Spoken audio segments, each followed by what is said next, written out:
Pronto, meus irmãos, estamos aqui em mais uma live do Escatom e com uma novidade, a segunda edição do nosso livro, Manual Bíblico das Escatologias, uma capa mais bonita, e ele está revisado e ampliado, aumentado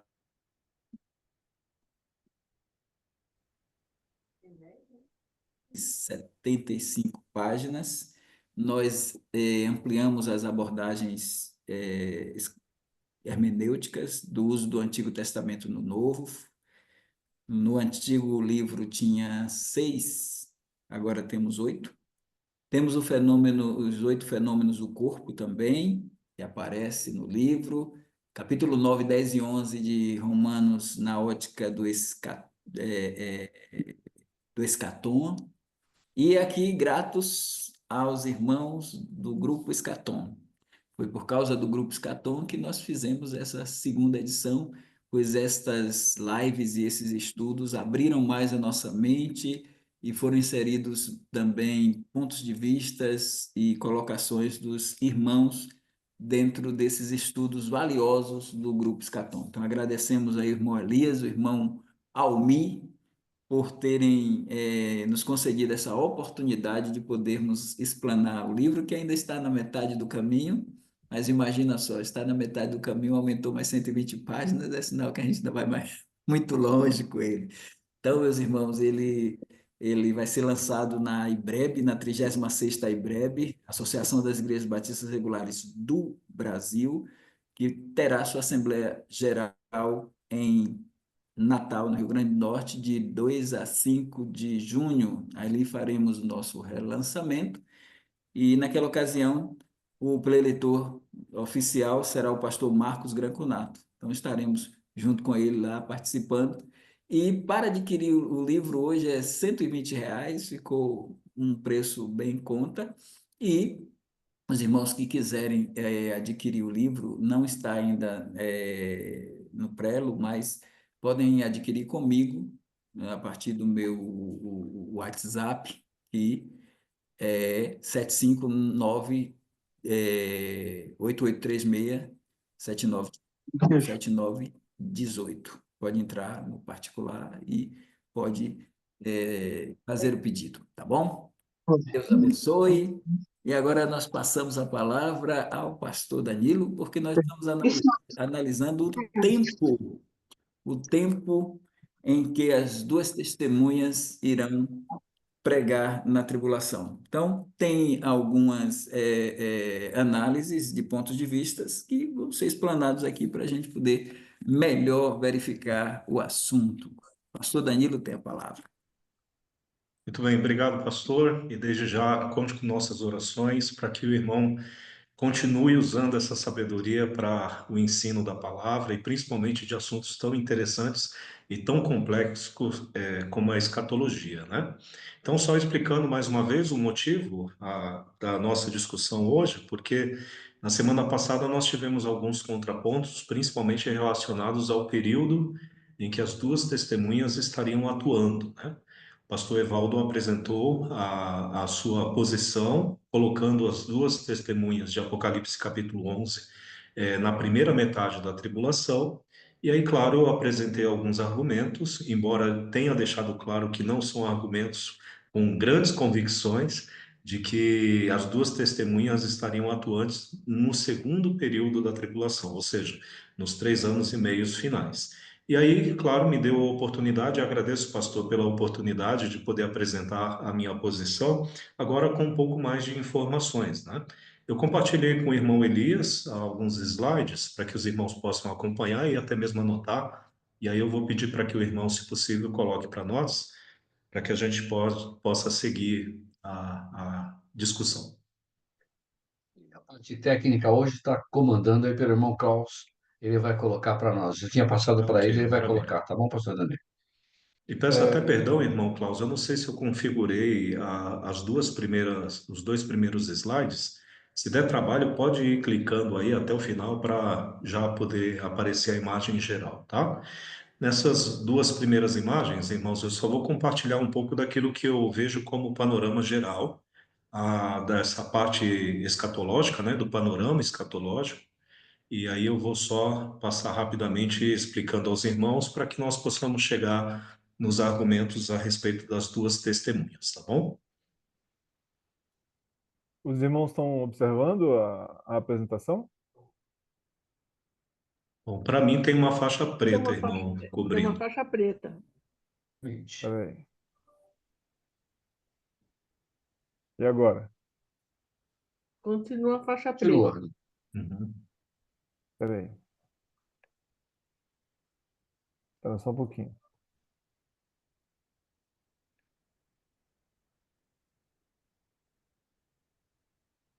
E agora? Agora sim. Melhorou. Ok. Muito bem, então esse eu inclusive já havia compartilhado com os irmãos na discussão que o pastor Evaldo trouxe sobre as 70 semanas, né? Então, baseado naquilo que o pastor já apresentou, e claro, na narrativa bíblica, eu entendo esse panorama das 70 semanas da seguinte maneira. Nós temos o período de tempo das 7 semanas, os 49 anos, as 62 semanas, que estão relacionadas aos 434 anos, sendo que tem alguns elementos importantes aí, que é a entrada triunfal de Jesus, que inclusive, se eu não estou enganado, é a mesma posição do pastor Evaldo para finalizar esse período de tempo, e aí outros elementos que não podem ser desconsiderados na narrativa de Daniel, que é a morte do ungido, a morte de Cristo, a ascensão de Jesus, principalmente baseada no termo já não estará, e aí nós iniciamos o outro período de tempo, que é a era da igreja, principalmente pautando o texto de Daniel 9, de 24 a 27, que trata das guerras e desolações. Eu concordo, claro, com a visão do pastor Evaldo de não incluir Mateus capítulo 24 dentro desse período de tempo, porque eu penso que Cristo está, de uma maneira bem clara e bem objetiva, tratando de um tempo futuro. Então, embora tenha alguns elementos muito parecidos com aquilo que vai acontecer, eu penso que Daniel 9, 24 a 27 se encaixa mais dentro do nosso período de tempo ao tratar sobre guerras e desolações. Temos, claro, a destruição de Jerusalém no ano 70, e aí o próximo evento que todos nós aguardamos, e é o motivo da nossa discussão principal aqui, o arrebatamento, porque não há um outro aspecto, não há um outro evento que nós tenhamos que aguardar para que o arrebatamento possa acontecer. Agora, se os irmãos perceberem essa faixa azul, trata justamente do arrebatamento, só que tem uma breve lacuna ali, porque nós não sabemos exatamente quando o anticristo irá se revelar e principalmente quando ele irá decretar o pacto que trará o início da tribulação, porque a tribulação só inicia com esse pacto do anticristo com Israel. Então, embora eu acredite que não vá levar tanto tempo assim, nós temos um intervalo pequeno aí que nós não temos como precisar biblicamente de quanto tempo seria.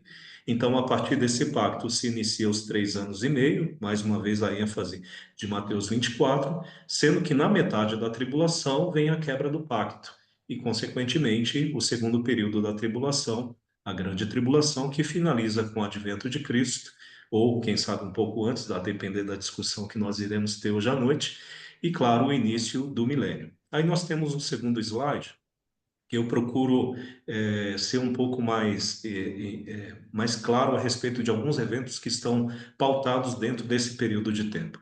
Então, a era da igreja, nós temos, mais uma vez, Daniel capítulo 9, e aquelas semelhanças, como nós já havíamos já apresentado, dos falsos profetas, apostasia, guerra e tudo mais.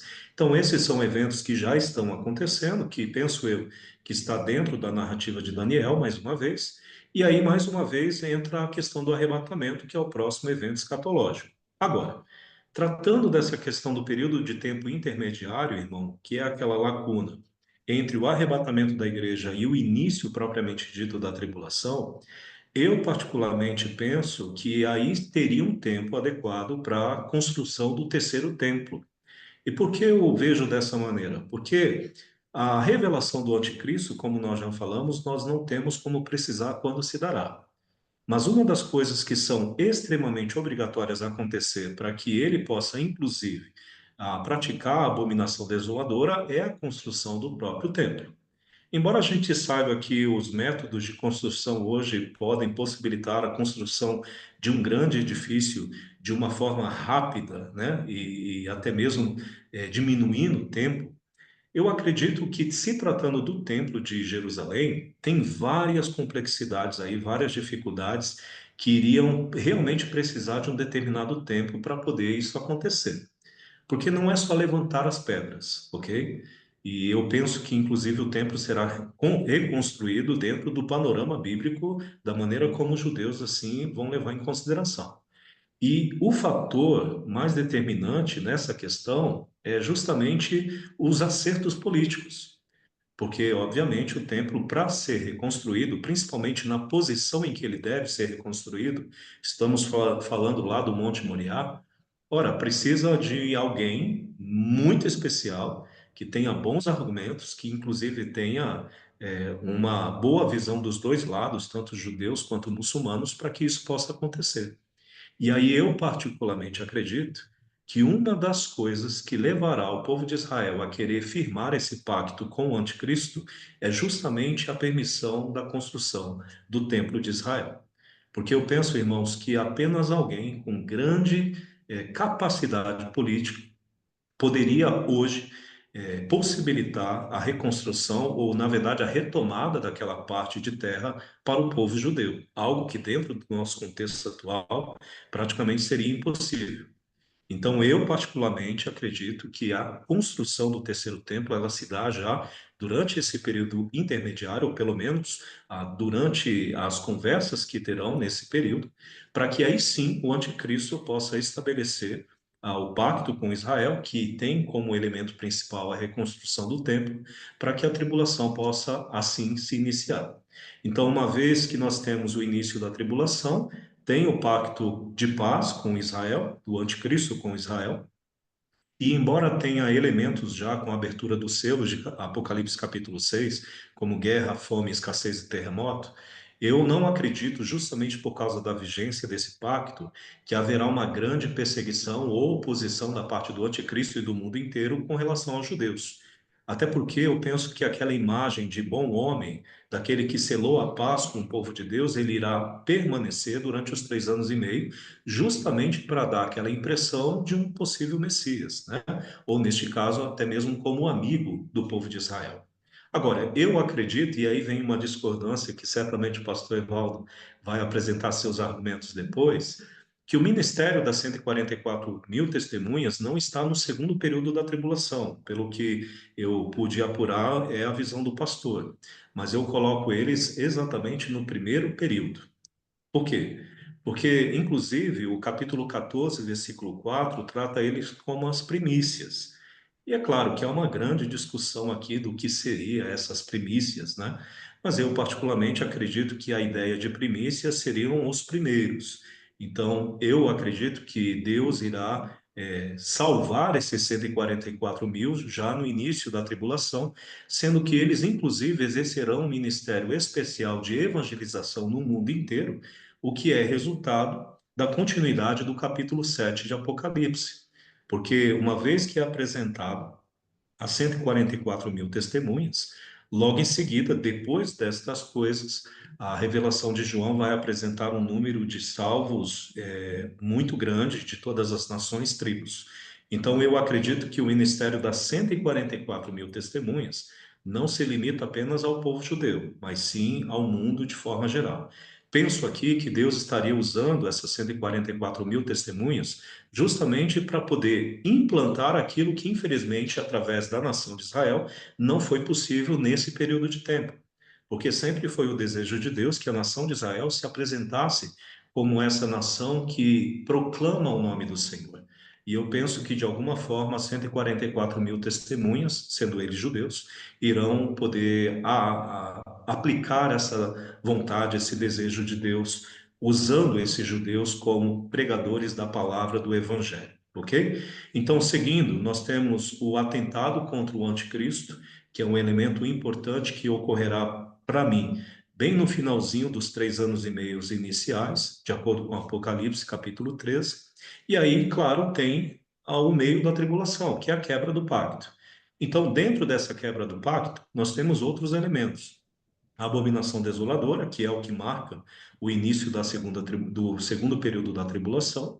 Nós temos o martírio dos santos, que também está descrito em Apocalipse capítulo 7, de versículos de 9 a 17. Nós temos o ministério do falso profeta, já atuante a partir do segundo período da tribulação. Nós temos o martírio dos 144 mil, de acordo com Apocalipse 14, versículos de 1 a 5, e eu acredito que isso ocorrerá apenas no segundo período da tribulação, já com a perseguição vigente. Nós temos o próprio ministério das duas testemunhas, e aí entram os argumentos a respeito deles, né? Porque penso que eles, nesse momento, se apresentam como uma oposição necessária ao ministério do anticristo e do falso profeta. Porque uma vez que os 144 mil, inicialmente, estavam pregando o evangelho com uma certa liberdade, por causa daquele pacto do anticristo de paz com Israel, embora, claro, haverá algum tipo de perseguição, oposição a respeito da pregação deles, eu acredito que o fato de eles pregarem nesse primeiro momento, trazendo inúmeros resultados de salvação, conforme o próprio capítulo 7, será interrompido no segundo período por causa da perseguição vigente, o que certamente levará muitos ao martírio, inclusive os próprios 144 mil. Então, isso também ocorrerá a perseguição de Israel durante esse período, e o evangelho não deixará de ser pregado, porque nós temos dois focos especiais aí: as duas testemunhas, pelo menos na minha posição, e o evangelho pregado ao mundo inteiro por meio do anjo, que se revela lá em Apocalipse, capítulo 14, versículos de 6 a 7. E claro, considerando outros fatores importantes, como as trombetas e taças, que pelo menos eu penso que estão aí dentro do segundo período da tribulação. Enfim, chega o retorno triunfal de Cristo, o segundo advento, e, consequentemente, o milênio, assim como os julgamentos das nações e a continuidade da história. Então, só seguindo, irmãos, agora falando especificamente das duas testemunhas, até mesmo para dar tempo dos irmãos comentarem algo, eu apresento aqui quais seriam, para mim, as evidências da presença das duas testemunhas no primeiro período, desculpe, no segundo período da tribulação, tá bom?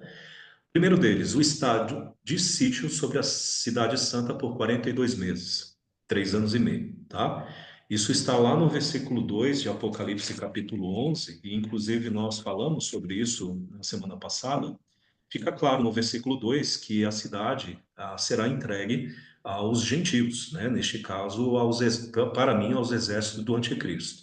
E isso está ligado às próprias profecias que apontam esse estado de sítio da cidade de Jerusalém sendo cercada pelos exércitos do mundo. Então, eu penso que isso está sendo apresentado num panorama lógico do que iria acontecer. Tanto é que, logo em sequência, já no versículo 3, apresentado para nós, revelado por João, a existência dessas duas testemunhas. E aí eu chamo a atenção dos irmãos para alguns elementos relacionados a eles, tá bom?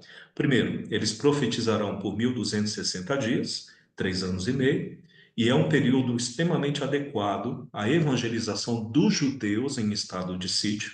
Diferente das 144 mil testemunhas, eu penso que o foco principal das duas testemunhas não é pregar o evangelho ao mundo inteiro, mas é focar na evangelização dos judeus, e nós vamos ver o porquê isso é necessário.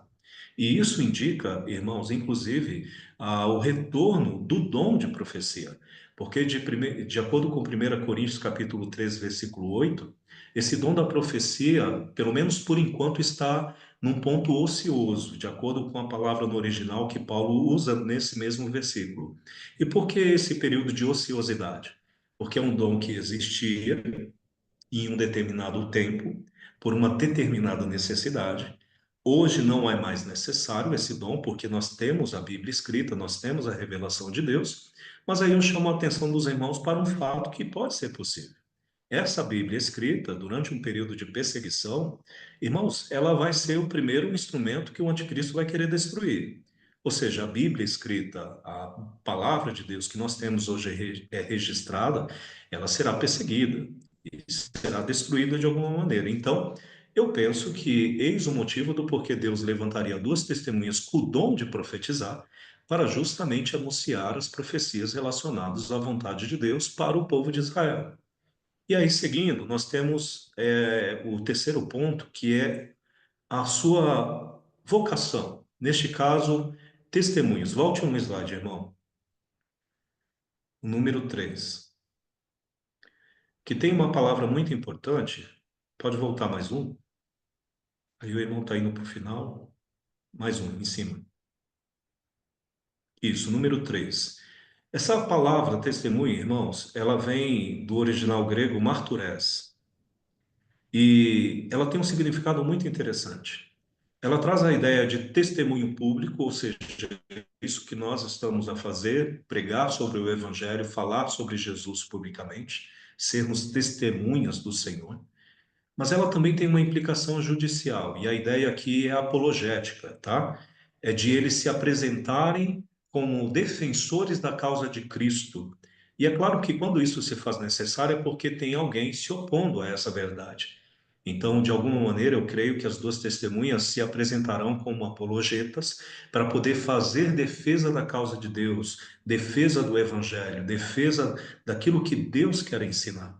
E por que isso é necessário durante esse tempo? Porque o mundo estará contra Deus. O evangelho será perseguido, será proibido. Então, essas duas testemunhas surgem justamente para poder se opor a essa iniquidade crescente e a essa atuação do anticristo e principalmente do falso profeta. Por sua vez, essa palavra também traz a ideia de Marte, que é justamente aquilo que vai acontecer com eles, uma vez que eles serão mortos pelo próprio anticristo. Então, para mim, é coerente no ministério evangelístico, apologético, que eles venham se apresentar como essas testemunhas, o que, claro, também levará eles a morrer por causa da causa de Cristo.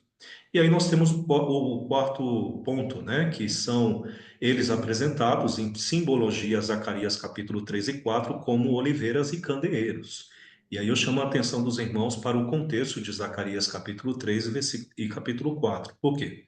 Porque Zorobabel e Josué, que são apresentados naquele contexto como os candeeiros e oliveiras, eles são apresentados para nós em um período antecedente à restauração cívica e restauração espiritual de Israel. Ou seja, é um período de conversão nacional e também de reconstrução do próprio reino, depois do período babilônico.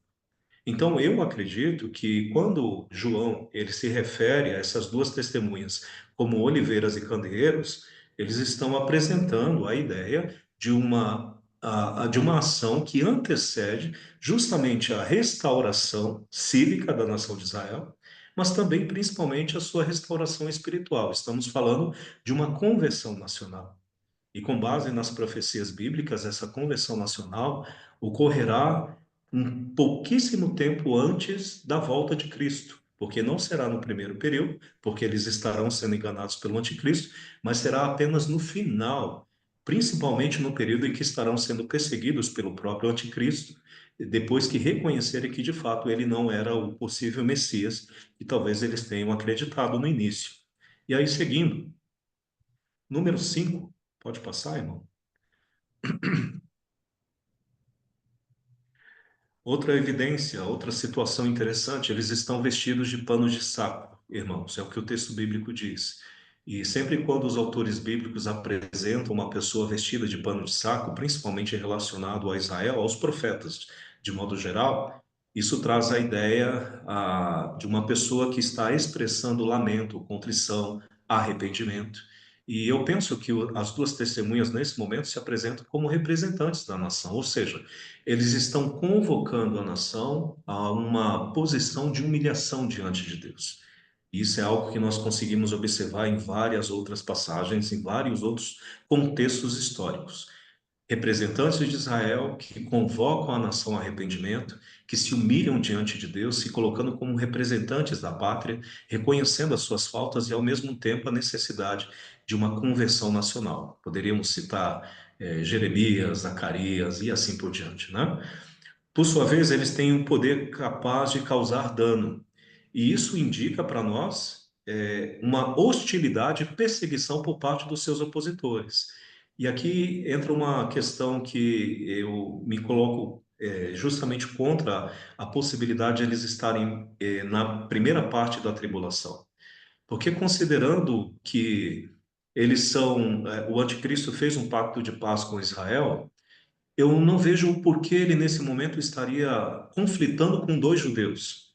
Eu não vejo uma oposição declarada, aberta contra o povo judeu, mesmo que sejam apenas duas, porque, mais uma vez, estamos naquele período de paz, né? Daquelas ligações, daqueles acordos que vão, na verdade, unir o anticristo com Israel, não separá-los de alguma maneira.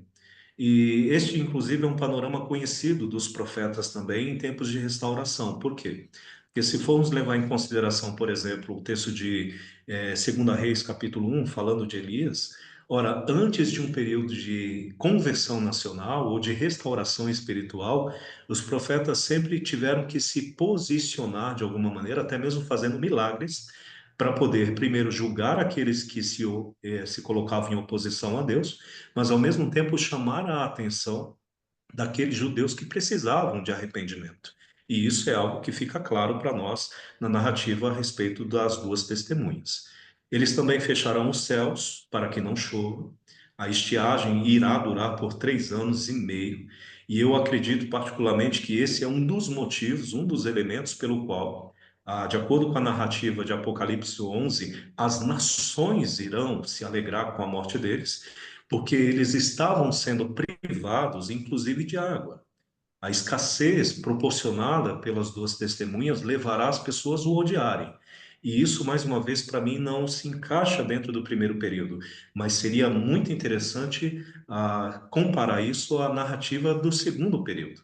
Então, eu particularmente acredito que esse será um dos elementos que eles irão realizar, o que levará, claro, o mundo a odiá-los da maneira como o texto bíblico demonstra. E aí nós temos uma situação bastante curiosa. Porque, de acordo com a narrativa de João, eles também terão o poder para transformar a água em sangue. Agora, nós temos um milagre muito similar lá no terceiro flagelo de Apocalipse, capítulo 16, versículo 4. Algo que irá acontecer, de acordo com Apocalipse 16, apenas no segundo período da tribulação. Eu fiquei pensando, por exemplo, irmãos, se essas duas testemunhas no primeiro período da tribulação transformassem a água em sangue, ora, isso certamente queria chamar a atenção do mundo e principalmente dos judeus. Porque a representatividade do texto é justamente essa, chamar a atenção dos judeus, principalmente relacionada a milagres que tanto Elias quanto Moisés praticaram no passado. Então, se eles tivessem feito esse milagre no primeiro período, isso certamente não seria algo tão especial em Apocalipse capítulo 16, porque era algo que já teria acontecido e que os judeus, inclusive, foram prejudicados, assim como também as pessoas que estavam ali. Então, eu acredito que o milagre que as duas testemunhas irão realizar de transformar água em sangue é em um momento muito é, próximo ou até mesmo simultâneo ao terceiro flagelo de Apocalipse 16, que diz que as fontes de água, de uma forma geral, irão se transformar em sangue. E aí, chegando ao final, pode passar o próximo, irmão. Nós temos o elemento que eles serão mortos pelo anticristo no final do seu ministério, e para mim é coerente com a continuidade do relato bíblico sobre a vinda de Jesus e a instauração do reino, porque imediatamente, pelo menos penso eu, depois dos 3 dias que eles permanecerem mortos, a indicação é que Jesus volte. Inclusive, isso foi um dos argumentos que eu apresentei na narrativa de Apocalipse 11, a partir do versículo 15, porque imediatamente soa um cântico, onde o tema desse cântico é a volta triunfal de Jesus e a instauração do reino. Então, uma vez que eles morrerem pelas mãos do anticristo, durante um período de sítio, já estando próximo do período final, particularmente pensando no período já do Armagedon, eles serão mortos e aí, claro, o retorno de triunfal de Cristo será iminente, né? Seu corpo será exposto às nações, e eu penso que as nações em pauta aqui seriam as nações que estariam sitiando a cidade de Jerusalém. Eis o motivo do porquê eles teriam tanta propriedade para ver esses corpos ali estendidos, né, na praça, como o texto bíblico também apresenta. Eles foram vistos subindo aos céus numa nuvem. E aqui é outro elemento que eu também chamo a atenção dos irmãos, porque, de acordo com o relato bíblico, esse será um milagre visível a todos os irmãos. é um elemento irrefutável, é uma obra miraculosa que não pode se negar. Então, imagine os judeus que estiverem em Jerusalém no primeiro período da tribulação, vendo essas duas testemunhas subindo aos céus. Ora, como que isso não poderia causar uma comoção nacional? Como que isso não levaria eles a pelo menos considerar aquilo que eles estão fazendo? Como que isso poderia se dar antes da quebra do pacto? Então, eu particularmente penso que este é um dos milagres, inclusive, que possibilitarão os judeus a uma conversão nacional. Algo que para mim fica claro no final da narrativa, principalmente lá no versículo 13, quando diz que, mediante a este milagre, muitos darão glórias ao Deus dos céus. E aí eu penso que este é o ponto onde me leva realmente a acreditar que as duas testemunhas estão no segundo período da tribulação. Por quê? Porque, para mim, isso é uma evidência de uma conversão nacional, algo que também foi profetizado em Zacarias capítulo 12, versículo 10. A conversão nacional ocorrerá antes da volta de Jesus, não durante nem depois, porque é necessário que eles se convertam antes e chorem antes por aquele que eles mataram, conforme as profecias também apontam. E aí tem uma outra situação que eu não sei se o pastor Evaldo vai concordar comigo, mas quando Paulo fala em Romanos capítulo 11, versículo 25, sobre a plenitude dos gentios, eu acredito que a plenitude se estende até o segundo período da tribulação. Porque lembre-se que os gentios, durante a tribulação, também terão a possibilidade de ouvir o evangelho. E é claro que a conversão nacional indicada por Paulo em Romanos capítulo 11, do povo judeu, se dará apenas quando cessar o tempo dos gentios, ou seja, quando não haverá mais a possibilidade de eles serem salvos e assim por diante. Então, a conversão nacional de Israel se dará apenas no final das contas. E é por esse motivo e todos esses claros elementos e argumentos que eu particularmente acredito que as duas testemunhas estão no segundo período da tribulação, irmãos. Então, esse é o meu ponto.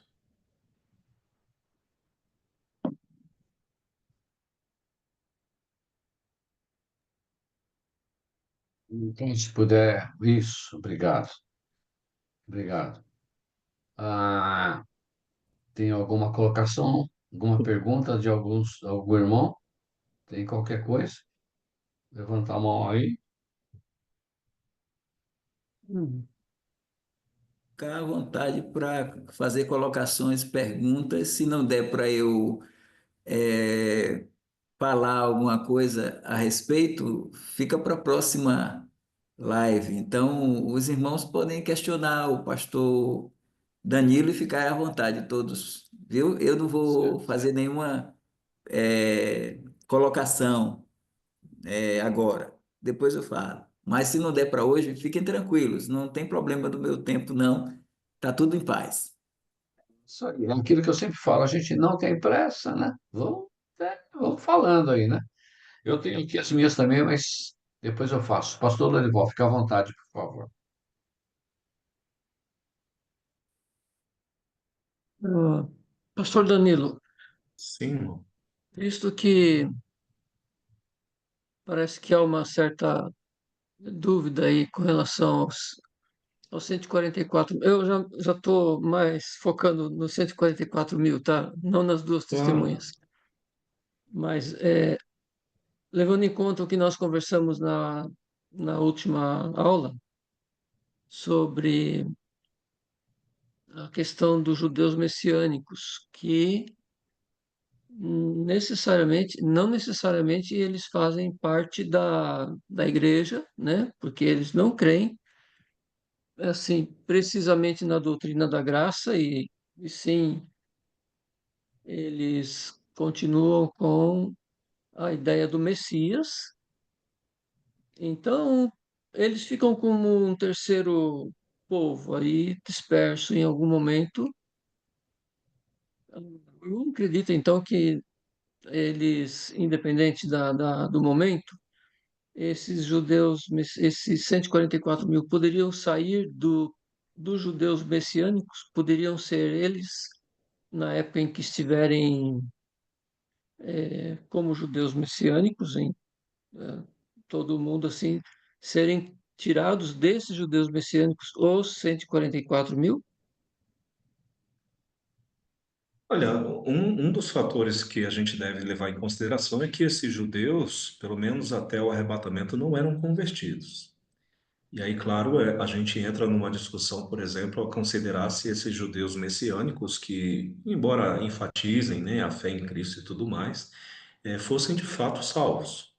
Se alguns deles de fato compreendeu a verdade de Cristo e do Evangelho de Jesus, eles serão arrebatados juntamente conosco.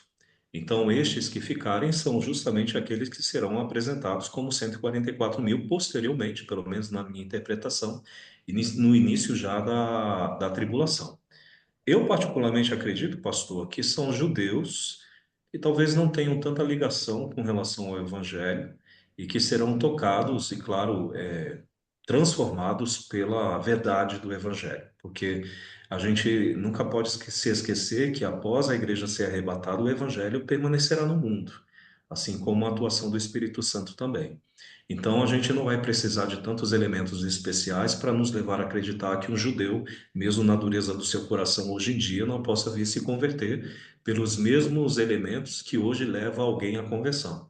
Então, se são messiânicos ou não, sinceramente, não tenho uma posição firmada a respeito disso. Uhum.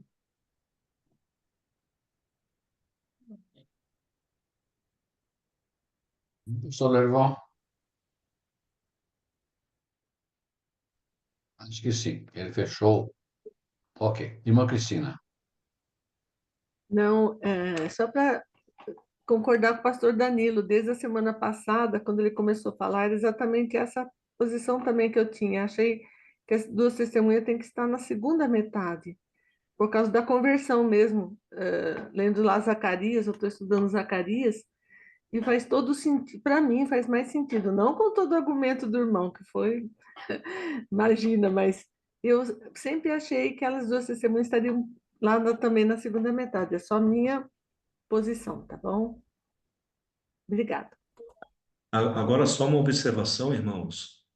Essa discussão é muito importante porque, de fato, não há uma ideia conciliatória. Não, não é que o pastor Evaldo discorda de mim, eu discordo do pastor Evaldo, porque eu me certifiquei aqui a respeito de alguns autores e realmente há uma grande discordância a respeito desse ponto. Alguns colocam no primeiro período, outros colocam no segundo período, então eu acho que não tem como definir de fato onde eles estarão, né? Eu não ousaria fazer tal coisa. Eu apenas apresento aquela que tem sido a minha posição, tá bom? Ok, irmão. Obrigado, pastor. Pastor Ulisses, depois pastor José.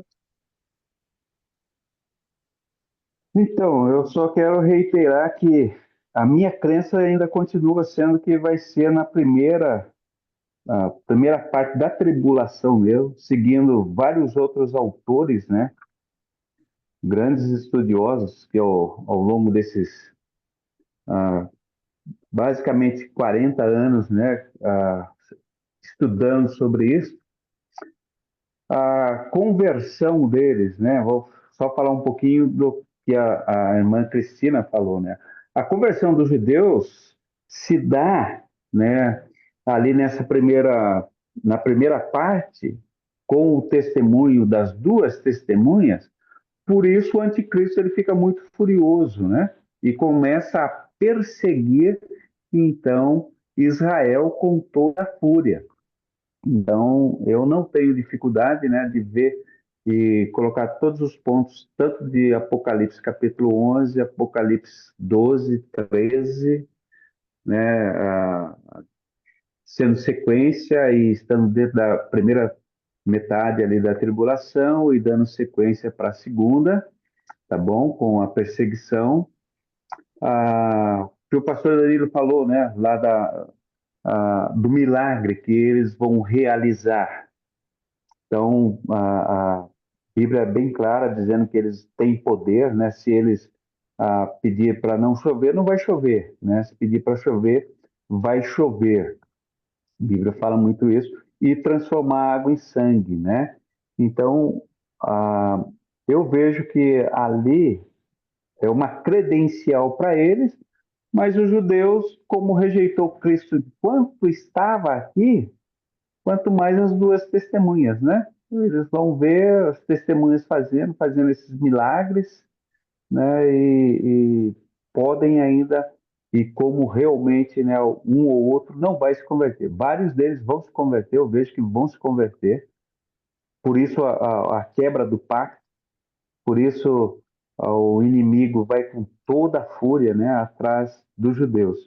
Mas só para deixar claro ah, o que eu creio, tá bom? Agradeço ao pastor Danilo, né, toda a colocação aí dele, né? Os pré-tribulacionistas, nós temos sido conhecidos ah, nesse ponto também, né? De colocar as duas testemunhas na primeira parte da tribulação, tá bom? Então, agradeço. Eu tenho uma lista aqui, né, de grandes escritores, né, que creem nisso também. Se alguém quiser, depois eu posso passar para vocês, tá bom? Obrigado aí, irmãos. Obrigado, pastor Danilo. Obrigado, pastor Oi, Ulisses. irmão. Pastor José. Irmãos, eu só queria fazer uma pergunta. Não sei se eu posso colocar um terceiro elemento ainda aí, nem tanto as duas testemunhas, nem 144 mil, mas Apocalipse 14, verso 6, fala de uma outra fonte aí anunciando o evangelho. Um anjo pregando o evangelho. Os irmãos podiam argumentar isso, por gentileza? Vi outro anjo voando pelo meio do céu, tendo um evangelho eterno para pregar aos que se assentam sobre a terra, e a cada nação, tribo, língua e povo, dizendo em grande voz: temei a Deus e dai-lhe glória, pois é chegada a hora do seu juízo, adorai aquele que fez o céu e a terra, e o mar e as fontes das águas. Pastor José ele jogou gasolina na fogueira.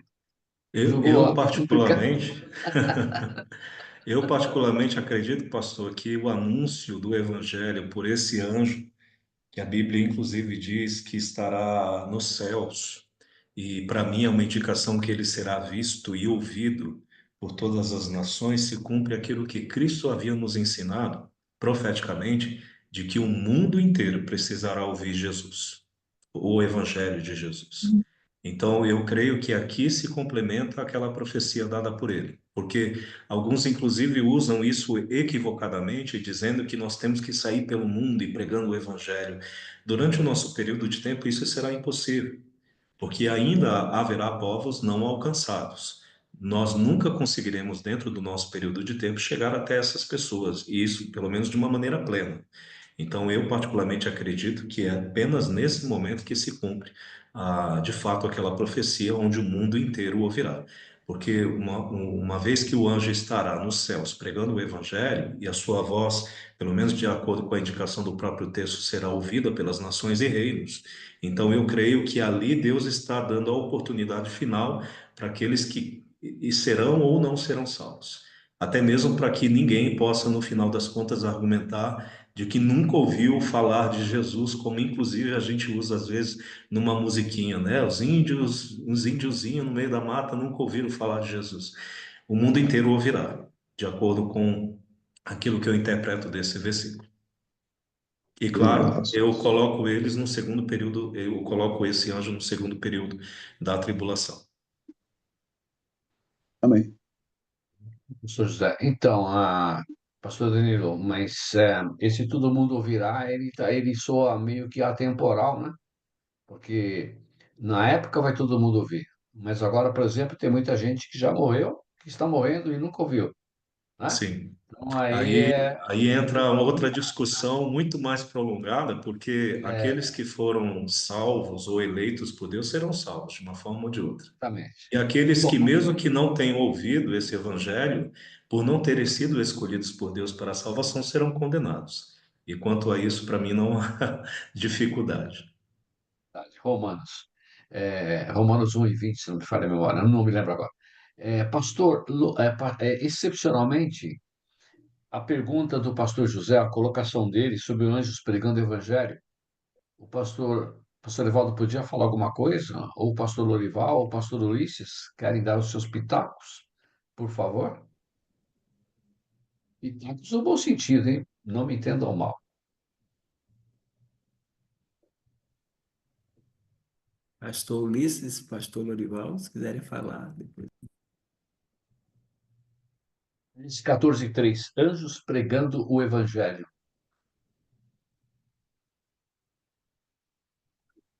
Bem, irmãos, agora eu eu tenho que escapuchar aqui na minha mente para puxar algo sobre isso, então eu não tenho uma posição agora para dizer aí para os irmãos, não, tá bom? É, Sem eu, problemas.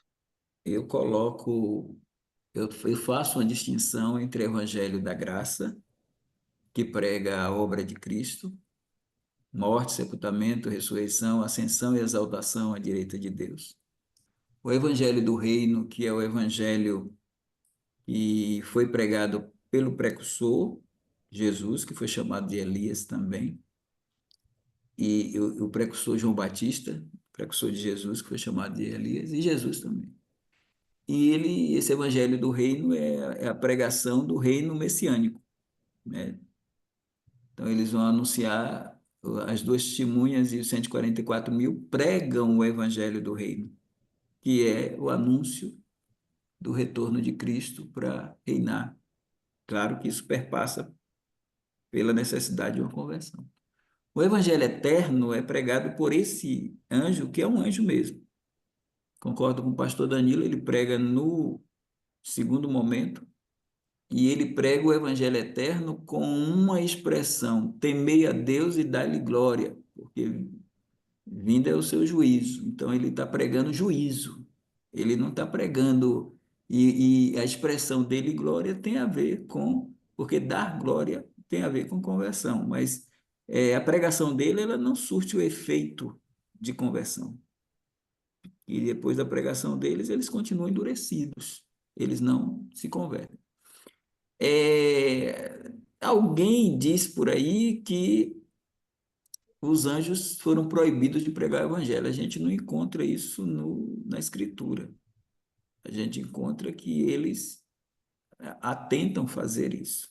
Mas ocorreu com Cornélio que o anjo foi lá e direcionou para que ele mandasse alguém buscar Pedro para dizer as palavras com que eles haviam de se salvar. Mas quem primeiro pregou o evangelho no Novo Testamento foram os anjos.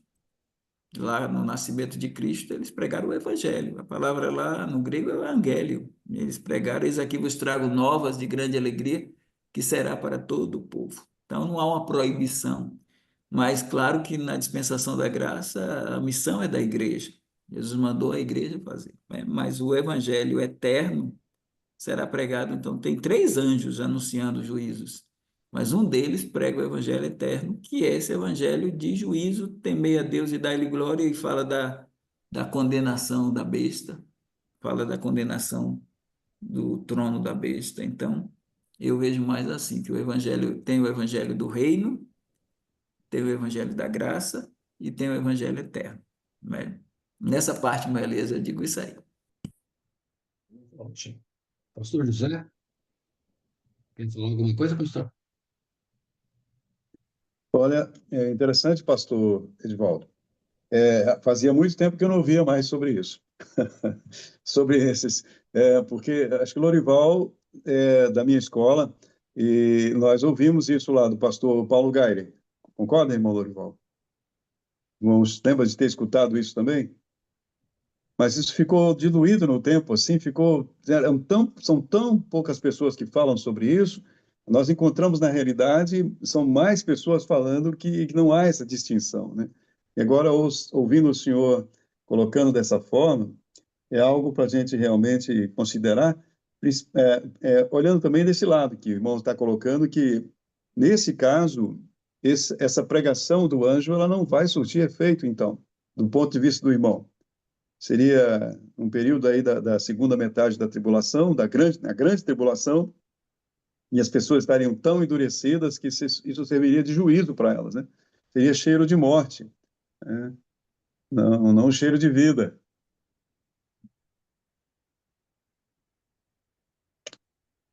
É porque você tem, do verso 6 do capítulo 14 em diante, você tem esses anjos voando pelo meio do céu com juízos, né? E o anjo que traz o evangelho eterno, ele proclama aos que habitam sobre a terra, Uhum. e a toda nação, tribo, língua e povo, dizendo com grande voz: temei a Deus e dai-lhe glória, porque vinda é a hora do seu juízo, e adorai aquele que fez o céu, a terra, o mar e as fontes das águas. E aí vem os outros anjos e trazendo os dados, e a gente não vê. A gente vê que está caminhando aí para o Armagedon, que está em 14 a 20, e a expressão os que habitam sobre a terra, geralmente os que habitam sobre a terra não se convertem. Inclusive é dito que os nomes deles não estão escritos no livro da vida do Cordeiro. Há diversas expressões com os que habitam sobre a terra. Não quer dizer que é todo mundo, porque você tem os eleitos, né?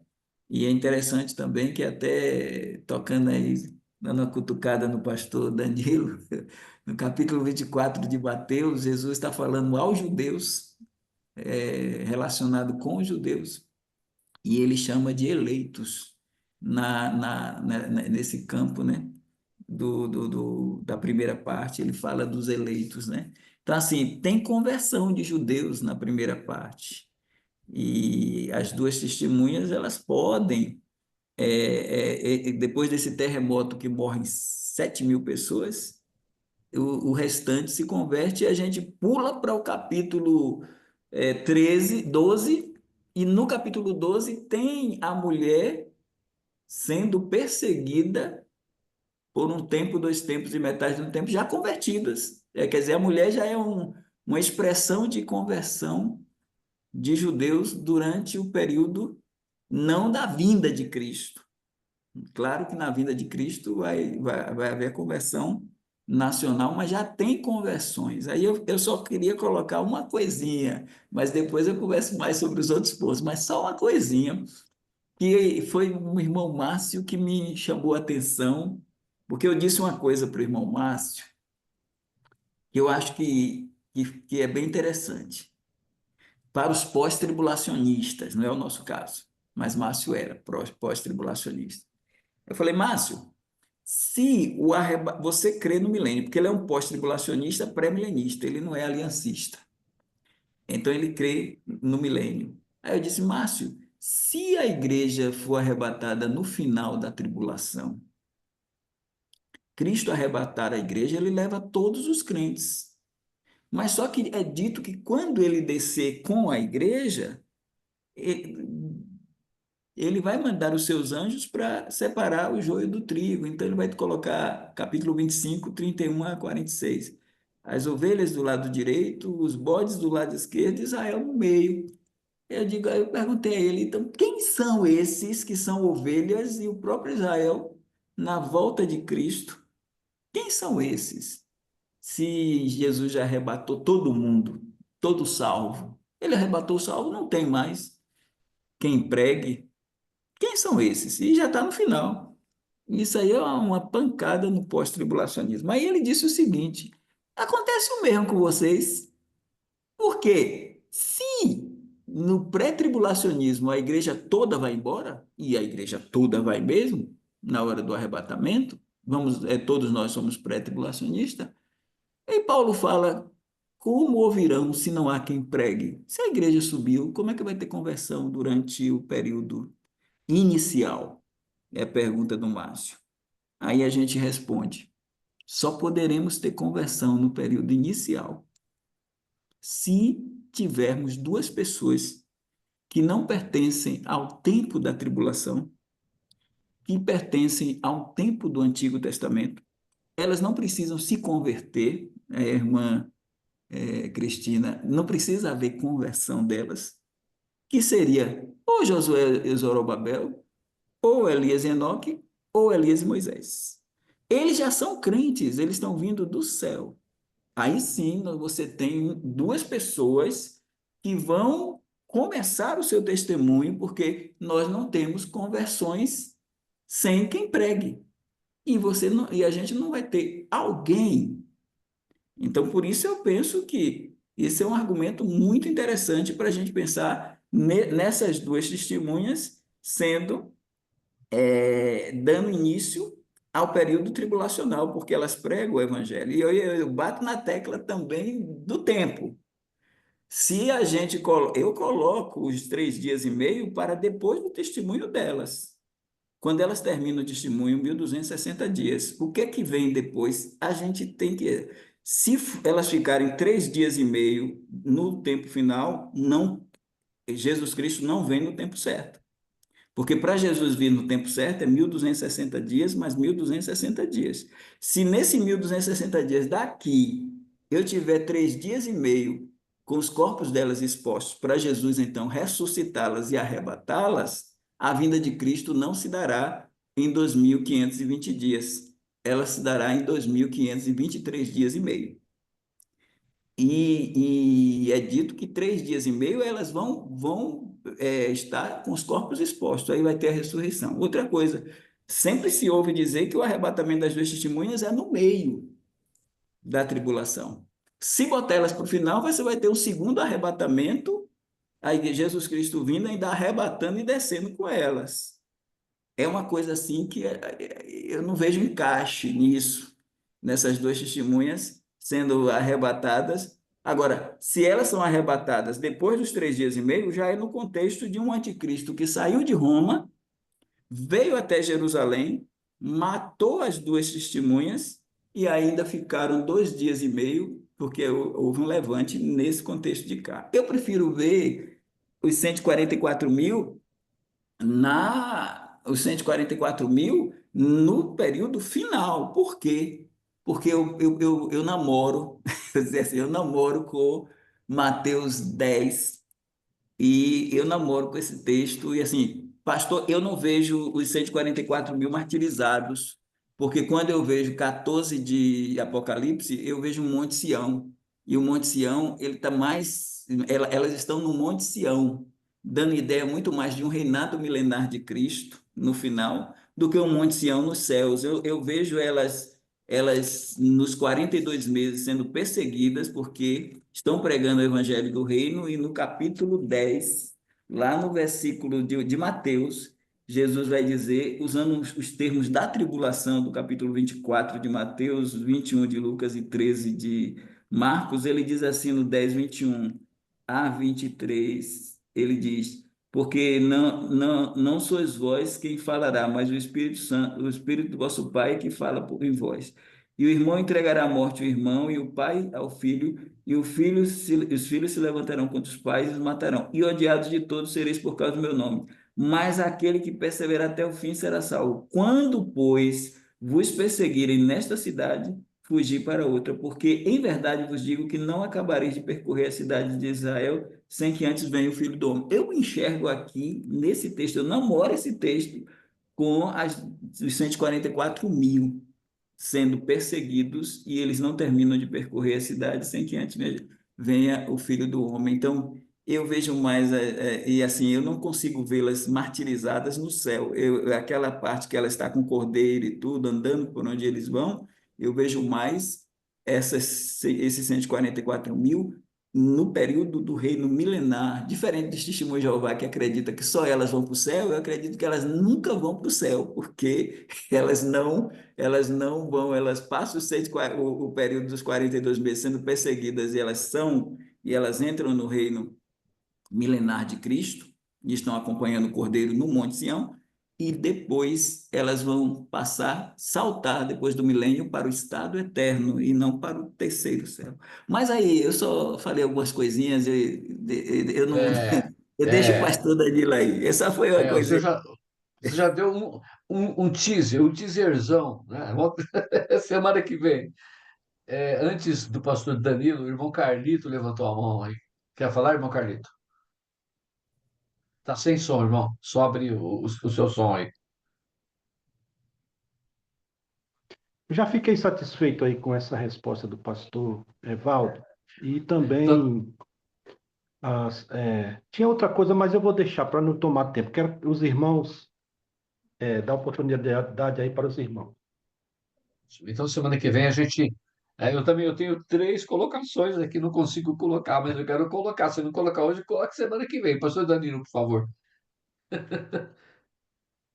Só duas observações rápidas, irmãos. Primeiro, eu realmente não compartilho, pastor, do seu pensamento no sentido de que obrigatoriamente teria que ter alguém presente na terra para poder anunciar o evangelho. Até porque o evangelho por si só ele já tem poder. E não somos nós que convencemos um pecador, mas o Espírito Santo de Deus que ainda estará atuante durante esse período. Então, considerando, pelo menos para mim, que a igreja sobe como um todo e o evangelho permanece na terra, seja através da palavra escrita ou de vídeos que certamente ainda estarão presentes, ou de testemunhos que foram dados a familiares, eu penso que o Espírito Santo, sim, sendo ele o autor da salvação, pode levar muitas pessoas à conversão durante esse período. Agora, com relação a Apocalipse capítulo 14, então o senhor não acredita que o termo comprados da terra se refira à morte desses 144 mil, né? Eu já afirmo que eu assim considero Mas o a gente texto, assim, né, o a senhor, narrativa. nós não fomos comprados da terra também? Nós não somos comprados Uhum, por Cristo? Estamos vivos aqui na terra? Né? E assim, é Paulo quem diz, como ouvirão se não há quem pregue? uhum, É o próprio Paulo quem diz isso, né? Como é que ouvirão se não há quem pregue? Então, eu já não partilho da ideia de que pessoas que ouviram o evangelho vão se converter, vídeos ou alguma coisa. Para mim, segundo a Tessalonicenses 2, fala, eles estão relacionados com os que habitam sobre a terra, que eles vão ser enviados à operação do erro para crer a mentira. Então, eu acho que quem já ouviu o evangelho vai se endurecer mais, na minha opinião. E as duas testemunhas seriam pessoas já crentes que virão para a terra e darão esse pontapé inicial na pregação do evangelho do reino. Que eu concordo com o pastor também, que esse evangelho do reino ele se estende e vai para o milênio e uhum. passa. Mas assim, o que o pastor apresentou do quadro, naquele quadro ali, eu fico muito alegre, porque assim, aquele quadro ali a gente concorda com quase tudo, porque toda aquele mapazinho ali dá tudo jóia. Eu só tenho a dificuldade das testemunhas, porque assim, se elas terminam o testemunho delas e vem mais 3 dias e meio, esses 3 dias e meio vai botar a vida de Cristo para mais do que 82 meses. Vai botar para 84 meses. Vai ser 84 meses mais um bocadinho para Jesus voltar. E a gente costuma dizer, Jesus, se não fosse o arrebatamento da igreja que é iminente, a gente poderia marcar assim que o anticristo assina o pacto, a gente marcaria a vinda de Cristo, completando a 70ª semana de Daniel, que é o dia do Senhor. Mas assim, eu tenho algumas coisas a colocar, mas eu não vou entrar Mas aqui, não. essa questão é a dificuldade que eu apresentei na semana passada, pastor, porque Hum. esses 3 dias, sendo ele na primeira parte ou na segunda, de acordo com o seu próprio argumento, iria atrasar o panorama da volta de Cristo. Porque Não, se eles nós estão considerarmos eles no primeiro período, como o Sim. Senhor afirma, obrigatoriamente eles teriam que estar 3 dias mortos. Só que a quebra do pacto Não, é eles o que terminam. realmente afirma a metade da tribulação. Não, E mas quando que se dará essa quebra do pacto? a quebra do pacto se dá com o anticristo na metade da tribulação. Isso. Ele quebra o pacto na metade da tribulação e mata as testemunhas. Os 3 dias e meio vão para dentro dos 1260 dias da grande tribulação, entende, pastor? Eu estou colocando assim: o anticristo quebrou o pacto. A abominação da desolação que falou o profeta Daniel saiu de Roma, entrou em Jerusalém, quebrou o pacto. A primeira Uhum. coisa que ele vai fazer é proibir os sacrifícios. Quem é que estava comandando os sacrifícios e a oferta de manjares? Na minha visão, as duas testemunhas, que tal qual Josué e Zorobabel, restaura a construção do templo, comanda a construção do templo. Então, essa quebra do pacto aqui, terminaram os 3 dias, os 3 anos e meio delas, das testemunhas, o anticristo vem e mata as testemunhas, exatamente no meio. E aí, os 3 dias e meio são para eles como defunto dentro dos 1260 dias. Se a gente Uhum. jogar lá para o final, aí Jesus Cristo não vem no final dos 7 anos. ele vai ter que ter um descontozinho para vir, porque ele só vai vir depois que ele arrebatar as testemunhas, depois dos 3 dias e meio, e, e voltar com elas. É isso que eu tenho dificuldade, porque eu consigo colocar 3 dias e meio dentro dos 1.260 dias da grande tribulação, mas não tem como colocar 3 dias e meio no final Não, da grande eu tribulação. respeito a posição dos irmãos. Agora, como também eu tenho muitas dificuldades para, pelo menos, ligar algumas das situações e O senhor argumentos colocou que bem. os irmãos Foi apresentaram. o senhor é um dos que está defendendo que as duas testemunhas pregam no final, que eu vi de melhor desenvoltura e de melhor análise do que eu E já só para vi. deixar uma coisa clara, eu sou pré-tribulacionista. Não, mas E ninguém está esses, dizendo que não é. e esses argumentos, obviamente, não são da minha autoria. Para que eu pudesse apresentar esses argumentos aos irmãos, obviamente, eu fiz uso do argumento de vários outros autores e estudiosos bíblicos para poder, pelo menos, tentar fundamentar as minhas ideias. Então, Nós fique estamos claro isso, ligados. que A não, gente tem. não é uma ideia original da minha parte, tá Não, bom? não, não. É como o pastor Ulisses falou, tem grupos que defendem as duas testemunhas, tem boas, gente boa e tem gente boa do outro lado, inclusive o senhor, que é gente boa também.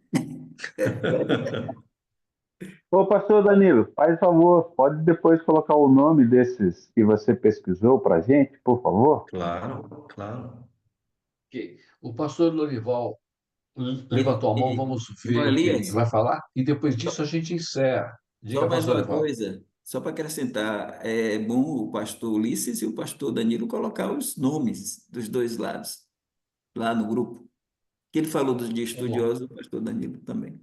Ok. Então, pastor Evaldo, enquanto o pastor Lorival está falando, eu passei um WhatsApp para o irmão aí. Se o irmão puder ver e falar que a gente pode colocar, a gente coloca, tá bom, irmão? Se achar que tudo bem, que não tem problema.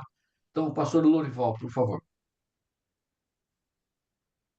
Pelo que eu estou entendendo aí, o fato das testemunhas do pacto ser rompido no meio da tribulação e a testemunha ressuscitar já dentro do período da segunda, da grande tribulação, é lógico que parece que estão na transição, né? Começa na primeira parte, e para mim faz mais sentido eles proclamarem a sua, assim, as suas palavras como confrontando o anticristo nesse período de paz do que na grande tribulação, porque na grande tribulação vai estar acontecendo muita coisa alheios a eles, tanto as testemunhas quanto ao anticristo, né? Que vai atingir o mundo todo e grandes coisas que vão perturbar tudo. Enfim, eu acho que faz mais sentido mesmo que as testemunhas estejam falando, incomodando, perturbando, enquanto ninguém está, vamos dizer assim, agindo de uma forma muito intensa. Que alguém tem que mostrar o erro, né, que está acontecendo. No caso é que é nesse período de paz, na primeira parte da tribulação. Para mim faz mais sentido. Embora eu acho que eu precisaria estudar mais a fundo aí, né, mais tempo para analisar realmente com maior acuidade. O pastor Danilo traz algumas coisas interessantes, tudo, e então assim na aula de sopetão eu me vejo não me vejo numa posição muito firme assim, mas a, a grosso modo me parece isso, né? E com relação ao Evangelho Eterno, a pregação dos anjos, parece que é como quem vem, é, assim, tipo, dar uma mensagem da verdade, né? Em meio a muitos caminhos, muitos princípios, muitas opiniões, parece que os anjos vêm do céu e falando, olha, na verdade, essa é a verdade do céu. E é isso que vocês precisam acreditar, né?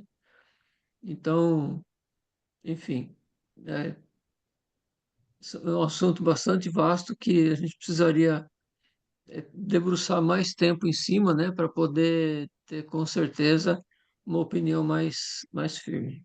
Eu não estava muito preocupado com essa parte agora, né, no momento. Mas essa é a minha opinião no final, né? Quer dizer que a gente vai ter que conversar mais na próxima live, né? Porque o pastor Danilo trouxe muita coisa interessante aí para se discutir. Eu Muito acho que o interessante. irmão Elias é profeta, porque ele falou no começo que quando fala que vai rapidinho, que não vai falar nada, aí é que o negócio entorna mesmo. É verdade, viu? Olha só.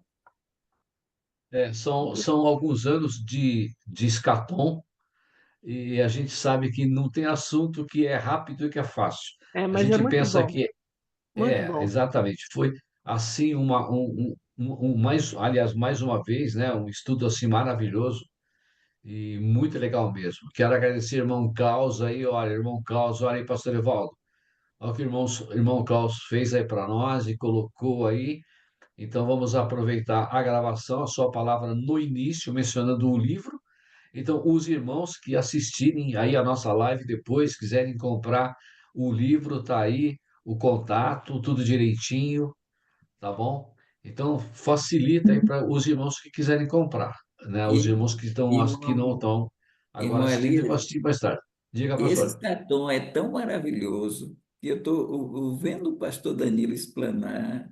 Eu digo, meu Deus, já está mexendo aí para a gente fazer uma terceira edição do livro, porque o assunto que estava lá, a gente abordou lá atrás, como disse o pastor Lorival, e agora ele veio com mais profundidade para se trabalhar.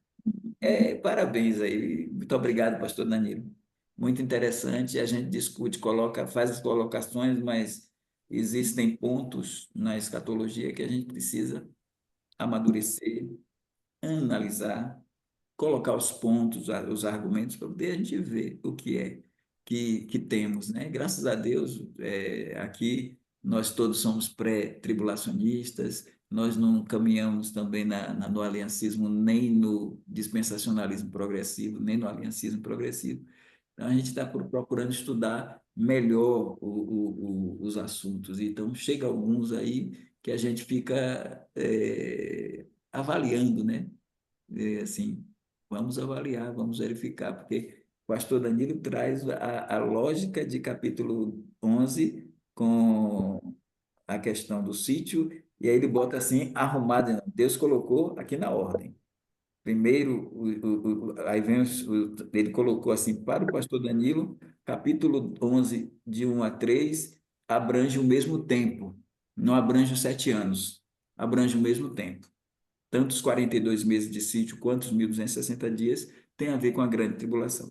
Já a gente aqui, alguns, pastor Lorival, pastor Ulisses, a gente já vê que os 1.260 dias, que ali estão 7 anos ali e não somente os 3 anos e meio finais. Então, é uma coisa para a gente, quem vai assistir, começar a avaliar e vamos pegar esse assunto e amadurecer mais. O pastor Danilo também vai trazer questionamento quando eu apresentar os argumentos, ele vai me questionar e a gente vai caminhando junto. Maravilha.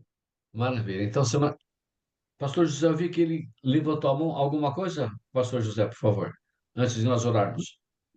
Irmão, não, é complicado, né? É o sentido de que, por exemplo, a gente às vezes fica dizendo que a tecnologia irá ajudar naquele tempo, mas não será uma situação caótica, né? Um período de caótico? Será que haverá tecnologia naquele tempo, aí, na segunda metade da tribulação? É uma questão Pergunta. de conjecturação, né? É uma boa pergunta. Eu ia falar sobre isso também, mas semana que vem eu falo. Mas, Ótimo. pastor José, a tecnologia, a internet já não vai ser mais por fibra ótica, aqueles cabos, já está sendo por satélite lá no alto. Então, acho que não vai ter muito problema, não. Mas semana que vem a gente conversa, então. Então, Muito Eu obrigado. queria responder rapidinho essa questão aí no milênio, que eu acho. É muito rápido. Como Tá nós vamos bom. estar com o corpo glorificado, reinando com Cristo, na minha mente não vamos precisar de tecnologia nenhuma.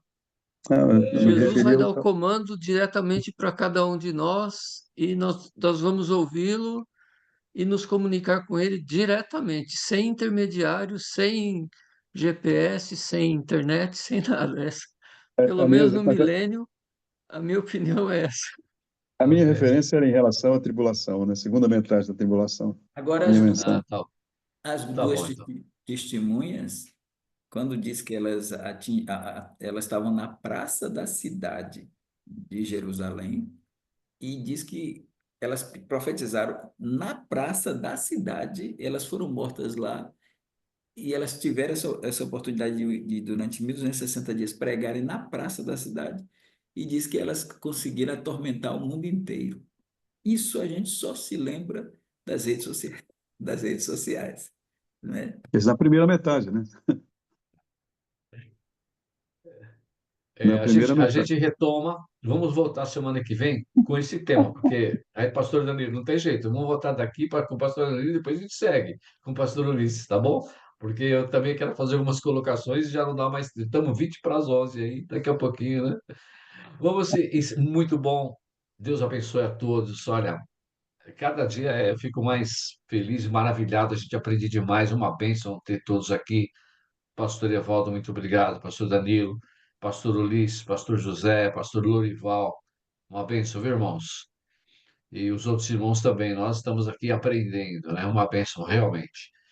Nossa oração final hoje é o Pastor Ulisses. Eu peço que ele, por favor, nos despeça com oração. Oremos. Pai maravilhoso, somos gratos ao Senhor por mais esse estudo do Escatom. Assuntos muito interessantes, a Deus. Precisamos da orientação, sabedoria vindo dos altos céus.